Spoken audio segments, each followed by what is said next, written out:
Hello everyone, it's an i80386SX vintage computer video, and you'll notice that this one is indeed outside, and we have a Compaq Prolinea 425S with no cover. I had this thing for a couple of weeks, but it was so cold outside that I didn't want to do this. We finally have a day that is above zero for a high, and we won't be hitting 20 below zero anytime soon, hopefully. So, finally a semi-decent Wisconsin day, so we get to fire up the Compaq Prolinea outside. The reason why I am doing this, you can't see it now, but right around there was some dirt from a dirt dauber, or a family of dirt daubers. And also, so it makes me believe that this thing was stored outside for a while. It did come with some nice goodies. There's a sound card not in here. There's a modem that's not in here right now. 250 meg drive, SCSI CD-ROM. But in case this thing goes boom, I don't want to be anywhere near it when it does. So that's why we got a monitor that I don't care about and a UPS that I do not care about. So I am going to go fire this thing up from a distance.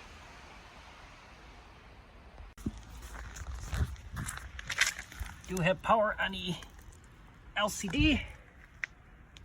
I did plug it into an APC UPS. So far, no smoke. Let's see what we get.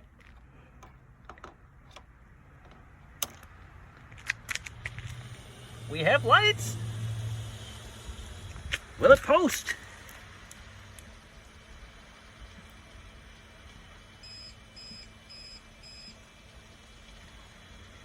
If you were hoping for a smoke test, that makes one of us. And let me see if I can adjust the brightness, because you can clearly see, or semi-clearly see, we have stuff on the screen. So, now that I know that we don't have a time bomb on my hands, let me go get a keyboard. And I don't know how much time we have left with this UPS, it's squawking pretty good now.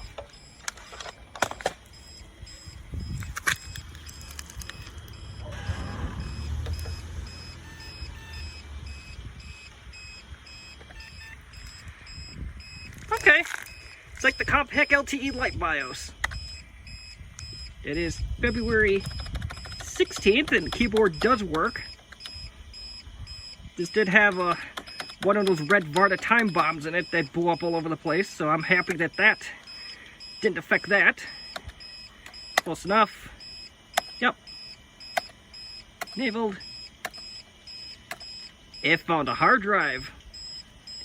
These pro drives are known, it says a quantum pro drive, and it's known to die due to bad rubber bumpers. Let's see if it saves the settings now, because I did conjure up a battery pack for it.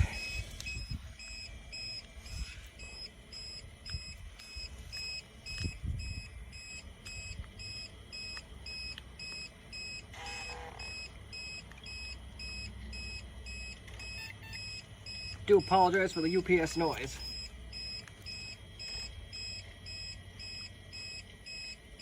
It's got Windows 95 on it. So at this point, I'm going to turn the computer off. We know it works. We know there's no smoke test. So I'm sorry for those that wanted that.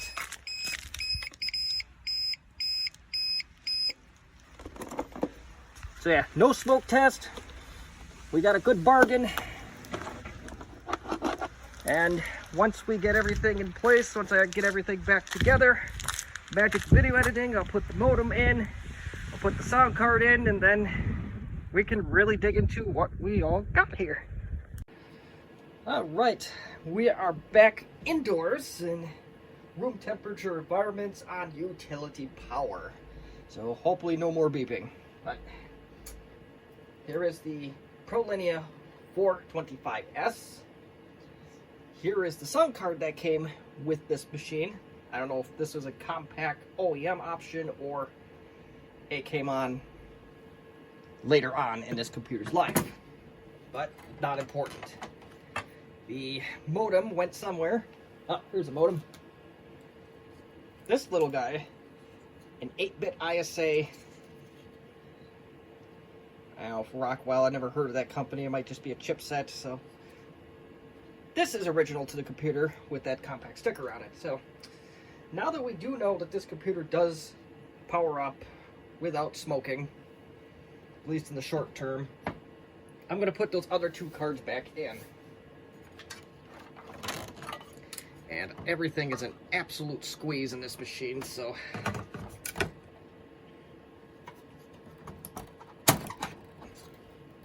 everything just fits in really well, though.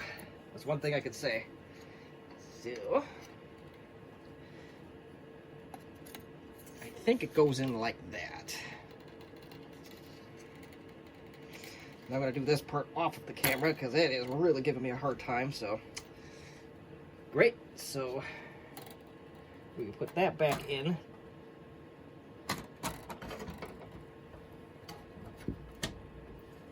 Starting to think that this case is just a tiny bit bent. But then again, I did get a good deal on it. So I am not upset at all so far. Long old sound card.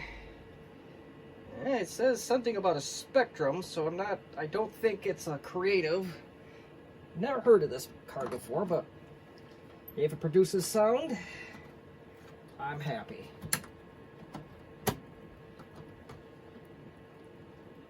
And I can almost all but confirm that this case is a little bit bent, but oh well, life goes on. So now we'll put the hard drive back.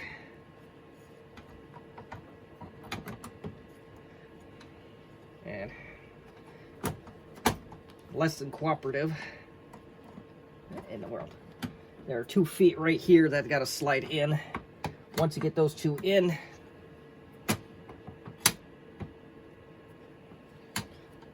all right, that's in.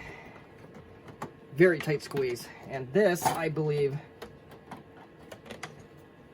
previously just slid over the top. I'm not going to put any screws in anything at this time because we are just testing. So I also have to find a mount for the battery, which I think I could just Velcro to the front of the case. That shouldn't be a big deal. Hold on, I think we got to rethink this for a second here. I always forget that we have a little hidey space underneath the 486 base Compaq, so I am going to use that to my advantage and hope it doesn't mess something up. I also have the audio cable I got to worry about.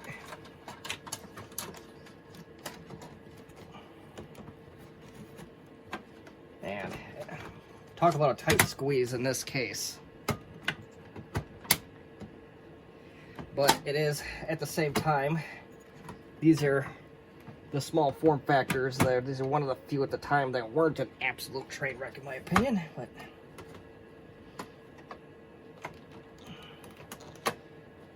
so you see some real losers out there that have overheating problems and just general quality control problems.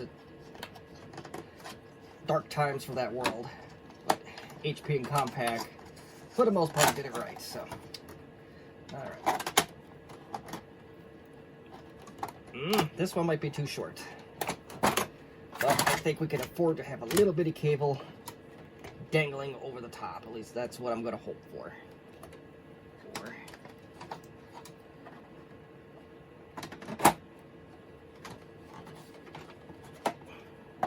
I'm not entirely sure what the point of this plastic protector is. Probably for heat flow cooling.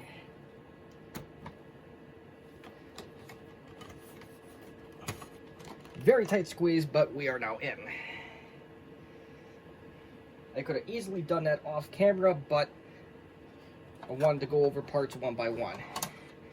And as far as the battery goes, I don't know how good you can tell in the camera, it is powered by 3 AAA batteries, and the cable connecting to it is from a CD-ROM. Also, the batteries are powered by a company that controls the 2019 World Series winners. If you get that joke, you may feel free to put it in the comment section. But we are online. Everything's put back in. So I am going to do something very stupid. Maybe not. I want to try and get the monitor. I really don't want to power this computer on having those extra cards in until I put the cover on, because you know the old rules. As soon as if you don't test something and you put the cover back on, you will have problems. And just to get it out of the way now, there has to be a sticky foot on here for one, but I have a VGA extension on here, as you can tell, and I'm going to keep it on there. Most VGA cables of today have all 15 pins. This one is missing a pin.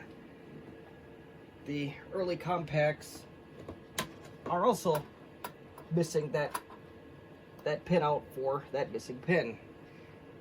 Meaning if you try to put in a VGA cable that has all 15 pins, it's just not going to physically fit. That's the plain English version of what I just said.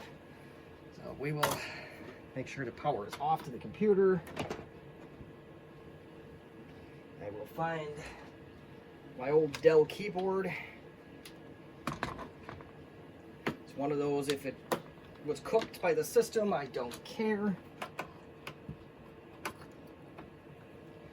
And hopefully I have a PS2 mouse lurking somewhere. If we're lucky, there was one literally right next to it.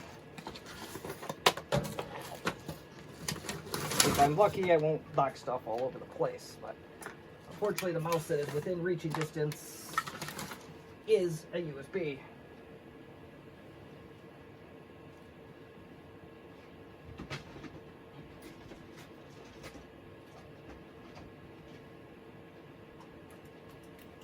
More good news is I did not have to look far for a PS2 mouse. I saw one lurking in a drawer. Look at that beauty right there, vintage Compaq mouse.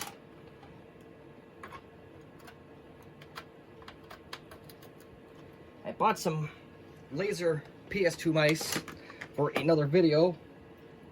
I think I put them away or stored them away. I don't know. But this will work.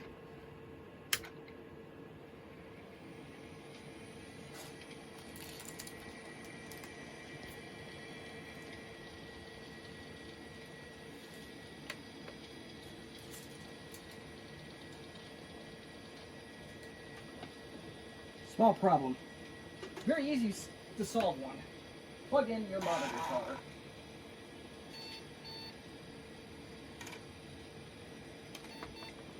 And maybe my battery is not entirely working, or it got disconnected.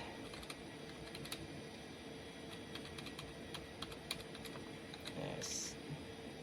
But no fear, we will set the time again. Yep. And it detected just about everything. Yeah, what? I've never seen this BIOS ever outside of an LTE light, so I want to see, for giggles, if some of the hard drive models match up. So I gotta figure out how to do that here. Oh, diskette drives, nope. And I know I'm wasting time here a little bit, so. The two drive types I'm interested in is 16 and 50, or 16 and 51. Oh, they're not even close.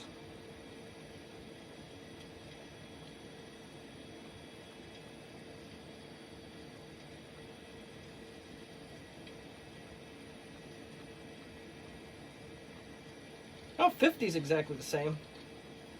Maybe I remembered that wrong, but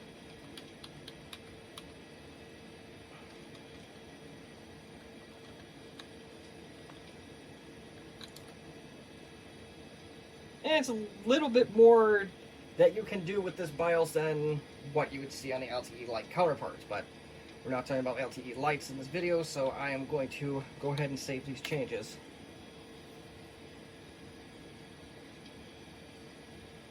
And I don't know if this hard drive's 100%, it just keeps clicking.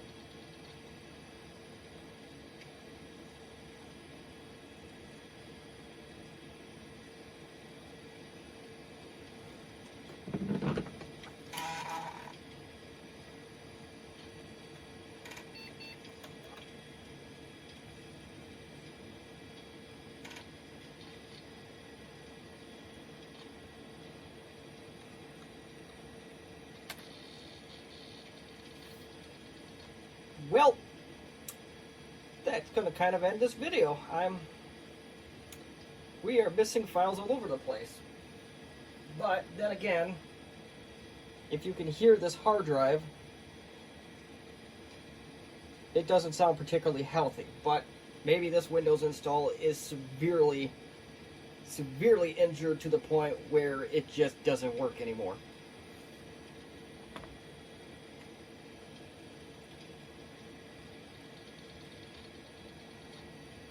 We'll try safe mode to see what that does.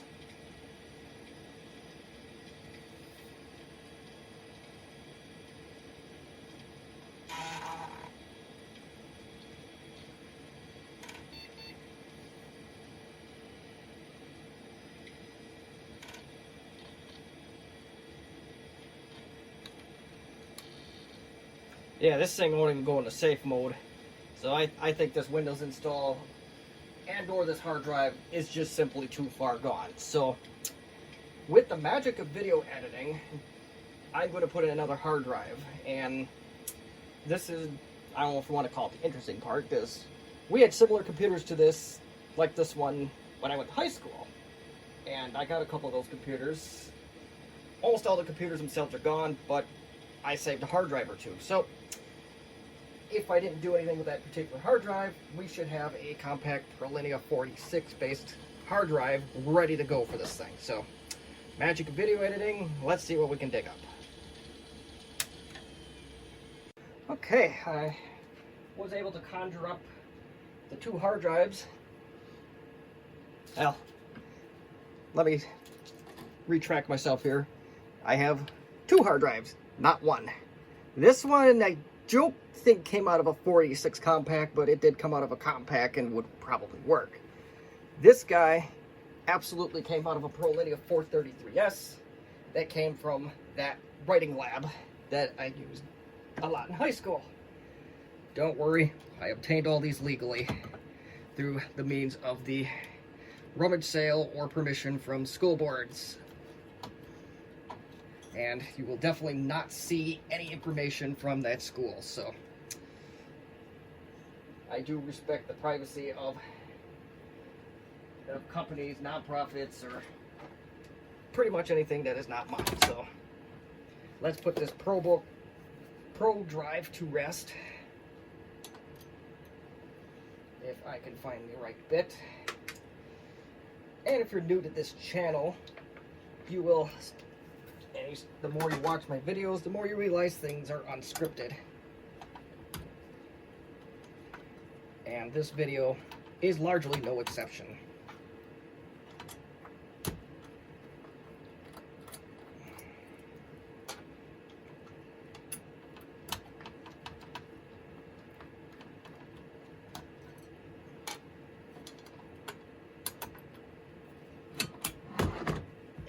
Keyboard does not want to stand there.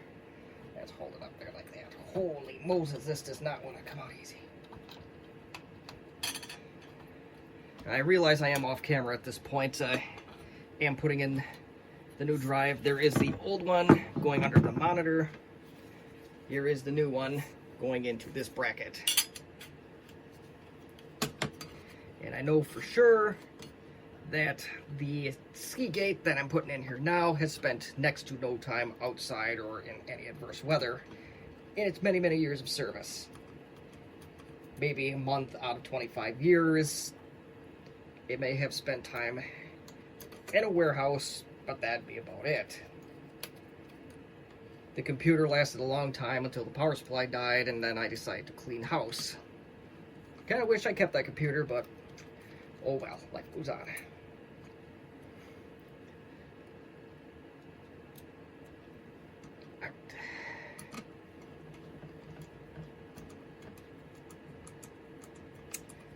And this is, my friends, is why you don't close the cover on a computer before you test everything. Case in point. And doesn't want to quite fit on there, but I think the pins are a little bit jarred loose one way or another, bent in one way or another. All right, let's power this guy on.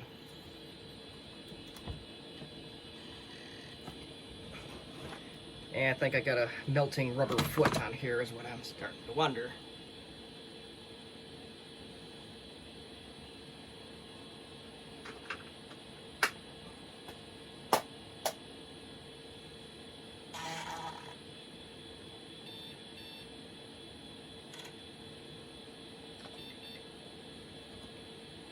Yeah, there's definitely something wrong with my battery, or it got disconnected, or something.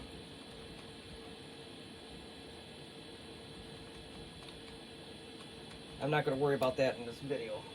It is 1811.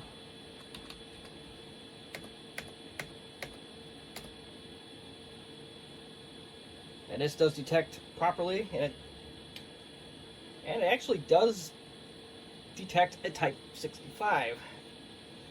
Not to compare to the LTE Lite series again, but they were not interested in Type 65 drives, which is basically the custom drive in the Compaqs of the early and mid-90s.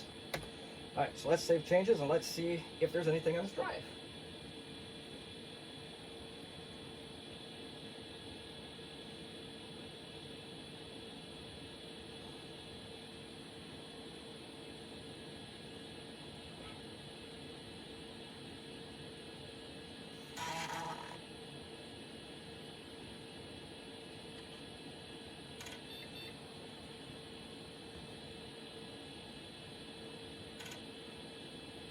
Okay, there's nothing on this drive. That, I thought for sure that there was. So, that's going to pretty much put an end to this little exploration piece of things. So, for now, this is where it's going to end. And as soon as I get an operating system on this particular hard drive, then we will continue on with the video. Until then, thanks for watching. Alright, and we just about have the OS installed. Lots of different things being detected. And you may or may not notice it. I don't know how clear it is in the video, but there are lines on the screen that's from the, the VGA extension cable. And, oh, we have a DVD drive.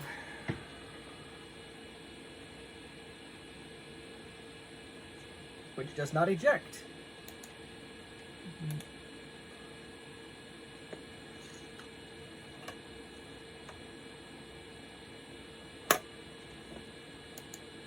There are definitely signs of life on this drive.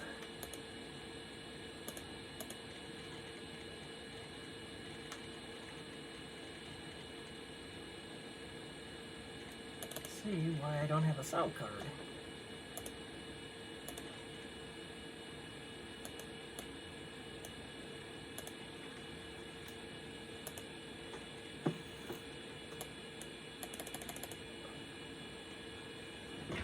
Not sure exactly what's an output and input on this card. It's not labeled anywhere. Try that one. Nope.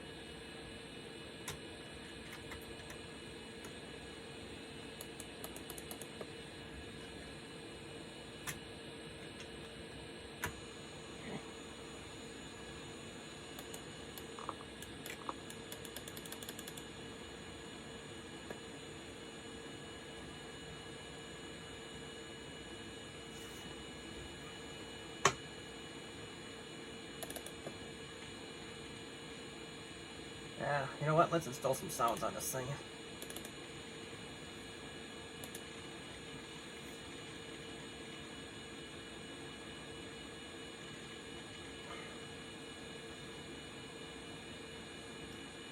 Man, I'm missing my scroll bar already. But oh, look at that. It's got jungle sound themes and musician sound themes and robots and sample sounds and Fruitopia. Let's install it all. I wonder what is going on with this disk drive. I wonder if they have a dead belt. Would be my guess.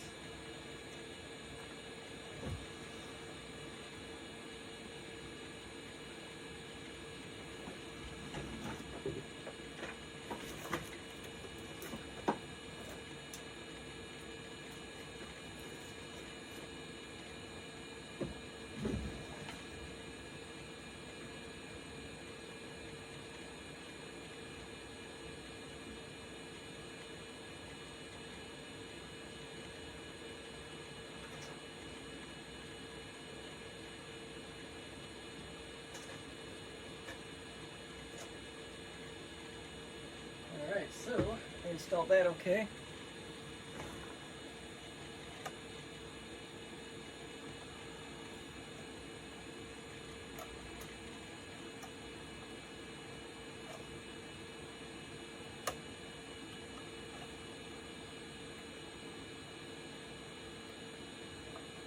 I have no idea what's going on with this CD drive, but let's try the sounds now.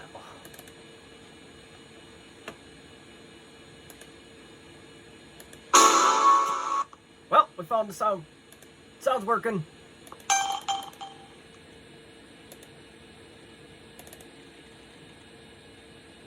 Alright, let's see what we got here. Unfortunately, the system properties of Windows 95 tells us next to nothing.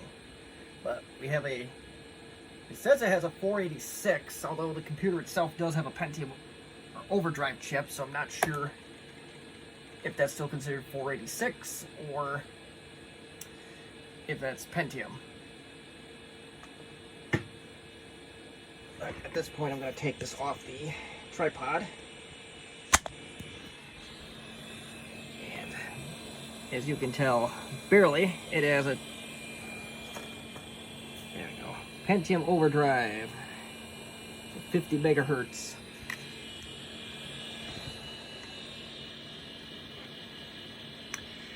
So anyway, we got the CD-ROM detected.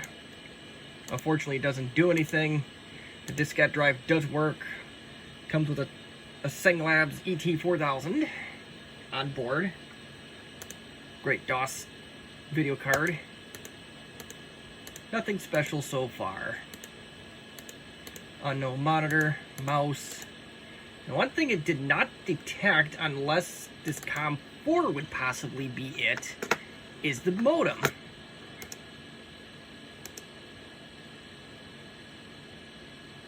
SCSI controller. So this is really impressive that Windows 95 was able to detect all of this stuff. Let's see what we can get out of this.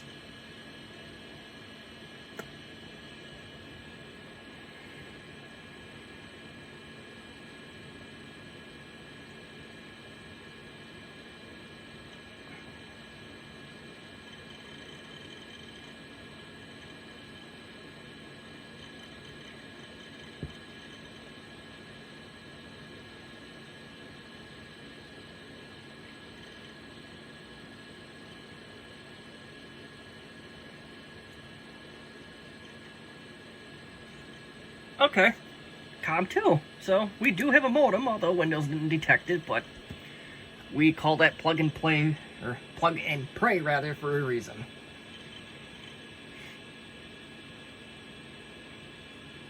And it's a whopping 9600 baud. So as soon as it does this, I'm gonna plug in a phone line to this computer and to test the modem, and while I do that, it's going to be video editing magic, so I'm going to do that part offline. Alright, so as soon as I turned off the camera, this screen pops up. Put in my zip code. Technically, we're not going to use that here, but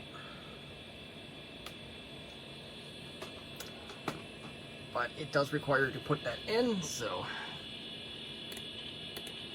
why not? Let's try to get this thing on the internet, just for giggles. Let's see what it does. And let's pray that my dial-up box is working. Well, let's make the screen just a tad bit... Uh-oh. Oh. Oh, okay. And it wants me to specify a monitor. Just because we can test this, we're going to.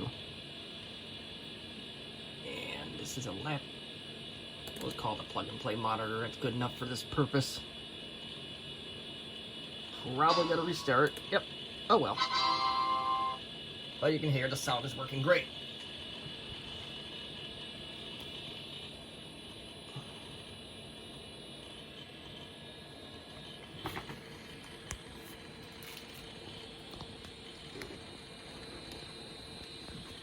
I'm gonna try and put this back in the tripod. If they stops recording or it gets split, it's because I had difficulty. But looks like we got it in. It's still recording, so hooray.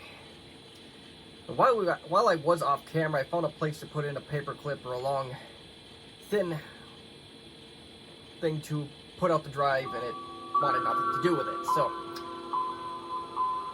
okay, it's not off to a great start.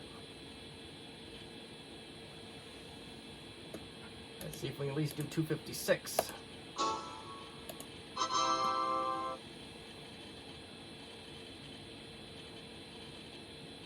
I know this card could do at least 800 by 600s. I did that in another video with the expansion version of this card.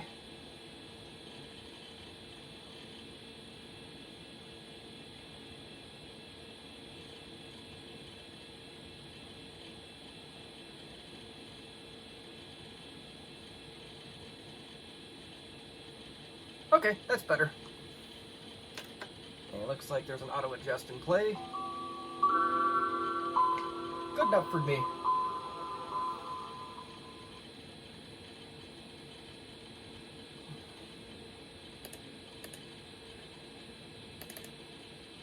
Alright, so let's get on the internet. Different service provider. I don't care about that.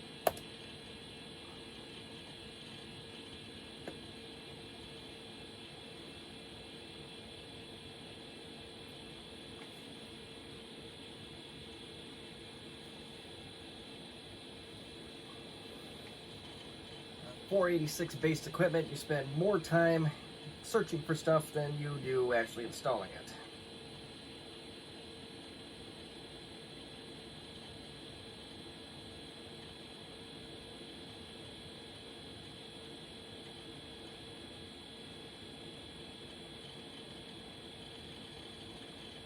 And I hope it doesn't require a restart, but oh well if it does.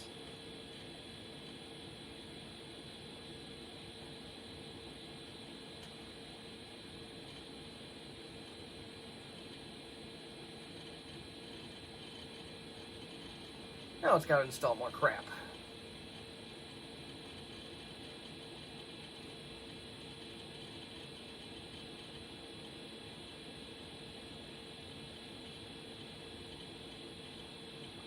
I didn't pay that close attention to see if I had Windows 95 A, B, or C.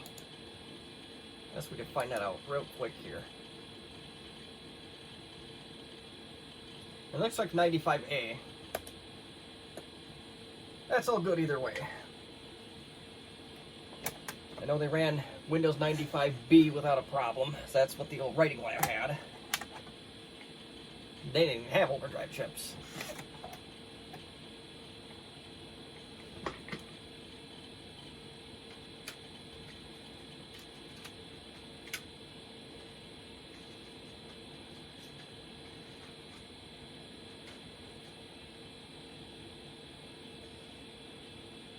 I have no idea what it's installing at this point.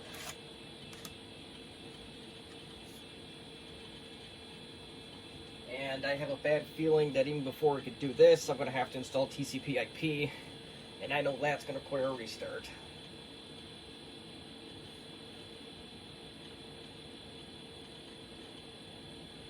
We'll just have to wait and see.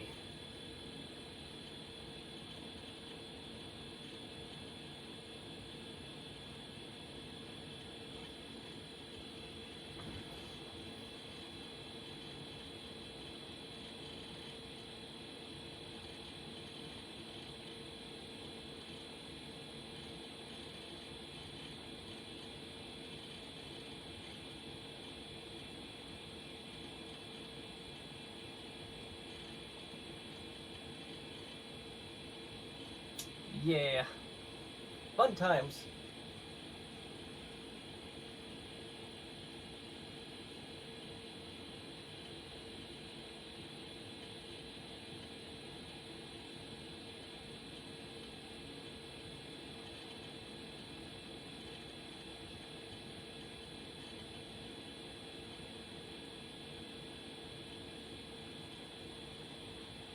I've been tinkering with this for quite a while now. I thought this was going to be a quick one, but it doesn't look to be that way.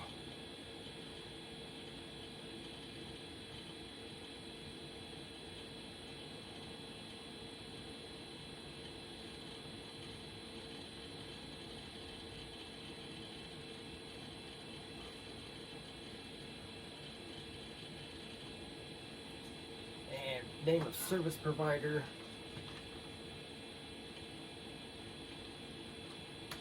Technically not wrong.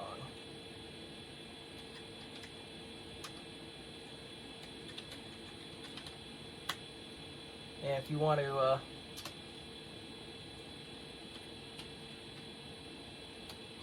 make your in-house dial-up server, I do have a video I made for this as well. And we'll go through the motions. This particular version of dial-up I have uses a Linksys PAP2T and a Linux server, a Ubuntu server. The downside to it is you gotta be right next to it. This box to use dial-up. It's not a true 100% dial-up, but it does the job. I do have a couple Polycom boxes that at some point, when I get ambitious, I'll make a video on doing dial-up with those. That's a lot closer to real phone service than what we're going to use here.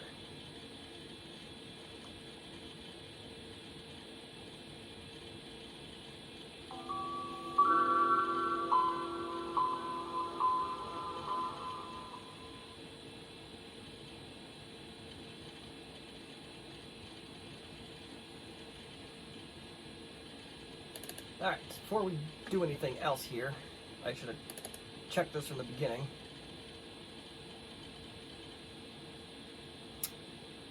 Okay, I was not expecting that, but that is a very, very happy, unexpected coincidence. On my other videos, it installed everything but TCP/IP, but let's see if the modem works.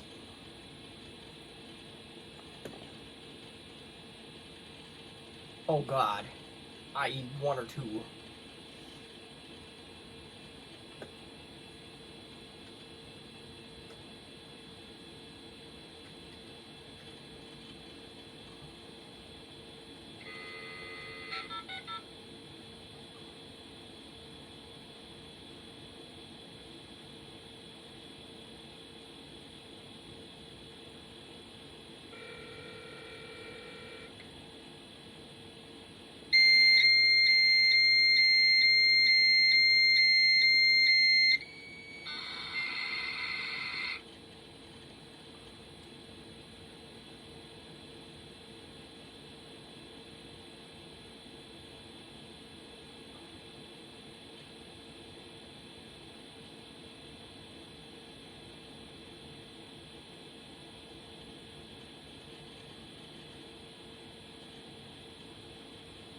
Them speeds, holy cow. But, alright, let's try to go. I believe Google just displays gibberish.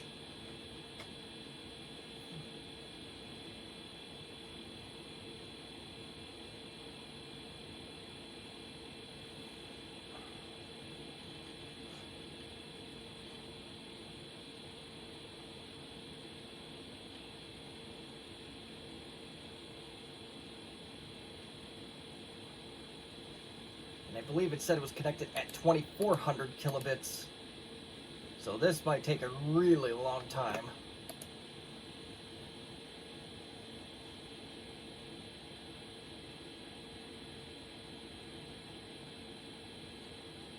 Yep, so yes, Internet Explorer, what version we got exactly? It does say 4.40308, but this is basically 1.0.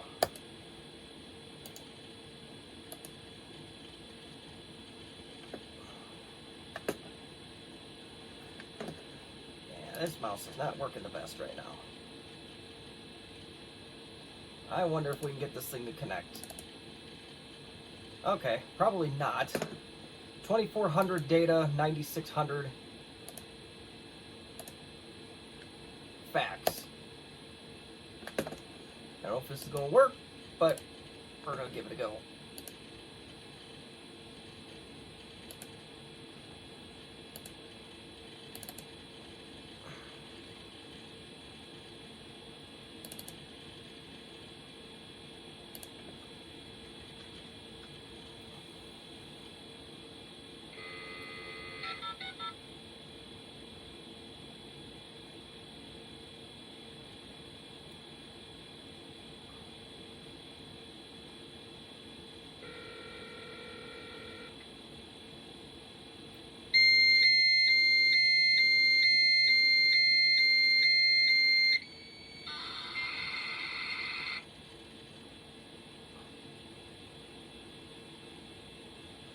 It's now connecting to my Ubuntu dial-up server.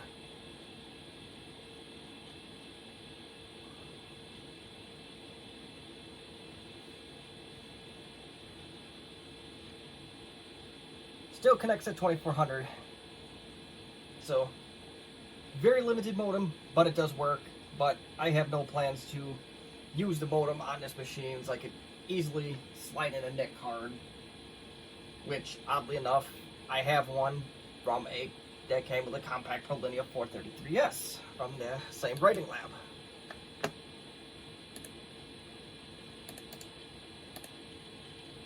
So that's pretty much gonna be the end of this video. This is what, here it is in all its glory. It's not in the greatest of shape, but pretty much everything worked out of the box. Parallel port, 2 serial ports, PS2 for mouse and keyboard, your standard AT power supply, and pretty much everything except the hard drive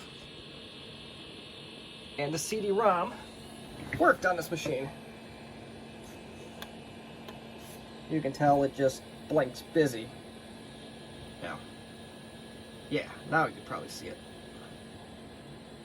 So I may have to tear that apart and find out why it's doing that in hopes of fixing it. It is kind of refreshing to see one of these with the rails on it. And I don't want to do this while the machine is running, so I will shut her down. And there is the original Pro drive I pulled out of the machine, which may just be just fine, but that Windows install may just be really gone.